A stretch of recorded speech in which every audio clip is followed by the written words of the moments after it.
جو یہ آئے دن عدالت میں بھی اور آگے جگہ کہتے ہیں جی انجینئر صاحب یہ ہیں، انجینئر صاحب یہ ہیں، اور پھر یہ مناظروں کی بھی آفر کرتے ہیں. بھائی میں تو تیار ہوں. اگر تم لوگ یہ سمجھتے ہو کہ اس سے کوئی مسئلہ حل ہونے والا ہے تو بڑوں کو لانچ کرو، چھوٹوں کے ساتھ نہیں بیٹھیں گے ہم. ہاں جب تمہارے فرقوں کی مساجد کے اندر نمازیوں کی تعداد سے زیادہ ہمارے اسٹوڈنٹس ہیں دنیا میں، تو میں تمہارے گلی محلے کے بچوں کے ساتھ بیٹھوں گا. اور پھر تم خود ہی کہتے ہو اس نے ایک فرقہ بنایا ہے. تمہارے بقول اگر یہ فرقہ ہے نعوذ باللہ تو اس فرقے کا بانی پھر میں ہوں نا. تو لاؤ تم اپنے بڑے لانچ کرو. بریلوی لے کے آ جائیں مفتی منیب الرحمان صاحب حافظہ اللہ کو، دیوبندی لے آئیں مفتی تقی عثمانی صاحب حافظہ اللہ تعالیٰ کو، اور اہل حدیث لے آئیں ساجد میر صاحب کو، اور شیعہ نے لانا ہے تو ساجد نقوی صاحب کو لے آئے. میں قدموں میں بیٹھوں گا، بات کریں عقیدہ توحید پہ، ختم نبوت کے اوپر. ٹھیک ہے، میں تو سب کو مسلمان سمجھتا ہوں، تم لوگ ایک دوسرے کو کافر سمجھتے تھے نا. آج میری نفرت میں کٹھے ہوئے ہو، لیکن ابھی بھی کٹھے ہیں. مسلمان نہیں ایک دوسرے کو سمجھتے. ہاں وہ کہتے ہیں ہم کافر نہیں کہیں گے ایک دوسرے کو. الفاظ غور کریں، ہم کافر نہیں کہیں گے، یعنی ہے وہاں لیکن کہیں گے نہیں. ہاں میں نے کہا تھا نہیں لکھو کہ یہ سارے فرقے مسلمان ہیں، بریلوی دیوبندی اہل حدیث شیعہ سارے مسلمان ہیں، ساروں کو چندہ دینا جائز ہے، ایک دوسرے کے پیچھے نمازیں پڑھنا جائز ہے. کوئی تیار ہوا؟ اب میرے کسی اسٹوڈنٹ نے مجھے گلا نہیں کرنا کہ میں علماء کے ساتھ نہیں بیٹھتا. میں نیو ٹی وی پہ بیٹھا اور آپ نے دیکھ لیا ان کا کیا اشر ہوا ہے. ایکسپوز ہو گیا. وہ ہمارے پنجابی میں کہتے ہیں چگے لے گئے. اچھا جب وہ اسٹوڈیو ریکارڈنگ ہوئی نا تو انہوں نے مولویوں نے اپنے گروپوں میں کہا اوے انجینئر کی درگڑ بنا دی ہم نے، ابھی پروگرام ان قریب اپلوڈ ہونے والا ہے. ہمیں لوگ میسج کر رہے جی کیا ہوا؟ میں نے کہا یار کچھ بھی نہیں ہوا، درگڑ تو انہوں نے اپنی خود بنوائی ہے. وہ کہتے ہیں نہیں ہم نے انجینئر کے ساتھ. اچھا وہ یہ سمجھتے ہیں کہ 3 گھنٹے کے پروگرام میں انجینئر صاحب کو صرف ہم نے 5-6 منٹ بولنے دیا، ہم نے بولنے ہی نہیں دیا تو یہ ہماری کامیابی ہے. ان کو پتہ نہیں ہے کہ میں تو 30 سیکنڈ میں قلعہ ٹھوک کے رکھ دیتا ہوں اور تمہارے سارے وحشی قسم کے درندے جو ہیں نا اس قلعے پہ باندھ دیتا ہوں. مجھے تو لمبی ضرورت نہیں ہے، باقیوں کو چپ کراتا تھا اور میں ابھی بات کر کے تھا میری بات complete, damage has been done. ہاں تو میں نے اپنے اسٹوڈنٹ سے کہا یار صبر کر لو، پروگرام آن ایئر تو ہونے دو. پروگرام آن ایئر ہوا.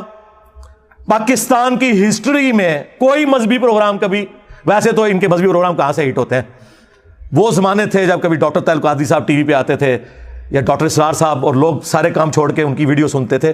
میں ضیاء الحق کے دور کی بات کر رہا ہوں. مذہبی پروگراموں نے کیا وائرل ہونا ہے، آپ تو لوگ دیکھتے ہی کوئی نہیں.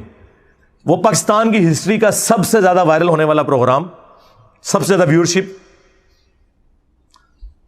جب وہ ہوا. اب انہوں نے بینر لگائے ہوئے نیو ٹی وی کا بائیکاٹ کر دو.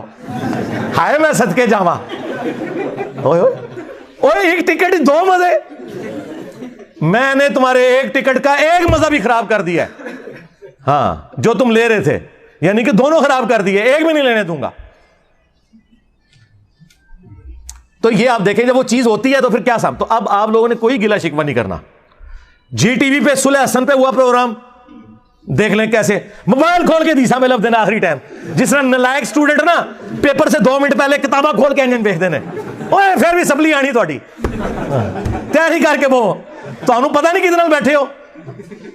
ہاں اوے تہاڈا ابن تیمیہ، تہاڈا اعلیٰ حضرت، تہاڈا شری تھانوی بھی قبر تو نکلے نا، وہ بھی نہیں بیٹھ سکتا کیونکہ انہوں نے بھی صرف بزرگوں کی کہانیاں نقل کی ہیں. قرآن حدیث پڑھا ہوگا تو بیٹھیں گے نا، وہاں تو بات ہو رہی قرآن حدیث کی. کوئی شعر پڑھ رہا ہے، کوئی الفاظی کر رہا ہے. اللہ دے بندے ہو، پروگرام حضرت حسن ابن علی کے اوپر ہے تے کہانیاں کر رہے ہو. حدیثاں انہوں نے صحابہ کی یاد سن، اور جو یاد سی تو وہی کچھ بیان کرنا سی نا انہوں نے. انہیں کیا پتا تھا کہ آگے پروگرام جو ہے وہ حسن ابن علی پہ ہے تو انجینئر صاحب بیٹھے ہوئے ہیں، ہماری کہانی نہیں چلے گی. آپ کو پتا ہے اگلے زمانوں میں جن لوگوں کو زیادہ سوال یاد نہیں ہوتے تھے نا، تو اگر پیپر میں 5 سوال ہیں نا، وہ 5 سوالوں کی جگہ ایک ہی سوال لکھ کے صرف ہیڈنگز چینج کرتے جاتے تھے، کیونکہ ٹیچرز کے پاس بھی ٹائم نہیں ہوتا تھا، وہ گٹھا ناپ دے سن تو پاس بھی ہو جانے سن. انہوں نے سمجھا اسی 2-4 صحابہ دے باری روایتاں یاد کیتیاں نے، چاہے اہل بیت پہ پروگرام ہو چاہے بزرگوں پہ ہم وہ سنا دیں گے اور گٹھا ناپ کے تیسی کامیاب ہو جائیں گے. اس طرح تو نہیں ہوگا. اور صلح حسن کے اوپر جو ڈکوسلا انہوں نے کیا تھا وہ میں نے ایکسپوز کیا. میرا خیال ہے اب اس کے بعد مجھے کسی کے ساتھ بیٹھنے کی ضرورت نہیں. لیکن پھر بھی یہ چونکہ مختلف FIRs کے ذریعے مختلف چیزوں کے ذریعے ابھارتے ہیں کہ جی انجینئر صاحب کو گورنمنٹ بٹھائے، تو میں آج یہ اناؤنسمنٹ کر رہا ہوں کہ میں گورنمنٹ اگر کوئی ایسا پروگرام ارینج کرتی ہے تو میں بیٹھنے کے لیے تیار ہوں. شرط یہ ہوگی کہ ان کے بڑے بیٹھیں گے، یعنی بریلویوں کے مفتی منیب الرحمان صاحب، دیوبندیوں کے مفتی تقی عثمانی صاحب، اہل حدیث کے ساجد میر صاحب، اہل تشیع کے ساجد نقوی صاحب. ٹھیک ہے، اگر بڑے نہیں بیٹھتے تو مجھے ضرورت ہی نہیں ہے. بھائی ان کے بڑے اور چھوٹے، زندہ اور مردہ، سب کی ویورشپ ملائیں اس سے زیادہ میری اکیلے پلیٹ فارم کی، ہمارے ایک چینل کی ہے. یہ بھی مہربانی ہے کہ میں بیٹھ رہا ہوں، ورنہ مجھے کہنا چاہیے اپنے بزرگوں کو قبروں سے نکال کے میرے ساتھ بٹھاؤ، کیونکہ وہ زندہ تو ہوتے ہیں نا. اگر یار وہ قاسم نوتوی قبر سے نکل کے دیوبندیوں کی 2 مولویوں کی صلح کروا لے، یار ایک بار میرے سے بھی کاٹ لو انہوں باہر، کٹو باہر اون لیجیے کوئی بابا نکلنا، کیونکہ بابا تیار ہو جاؤ، باباؤں کے بابا آ رہے ہیں، باباؤں کے بابا آ گئے ہیں، بابا تیار ہو جاؤ. اے ہوں قیامت تو پہلے جی قبر تو نکل دے، ادو ہی نکلیں گے ڈرن گے ادھر ادھر، انجینئر صاحب تو نہیں کدھر پھر رہے گئے. ٹھیک ہے نا؟ تو میں تیار ہوں، گورنمنٹ لیول پہ ہو، بڑے بیٹھیں گے اور لائیو چلاؤ اور بنیادی عقائد پہ بات کرو. بنیادی عقائد، عقیدہ توحید، عقیدہ رسالت و ختم نبوت، عقیدہ آخرت، اور پھر بزرگوں نے جو تکفیری سوچیں تھیں وہ ڈسکس کرو. مجھے بتائیں یہ لوگ تیار ہو سکتے ہیں؟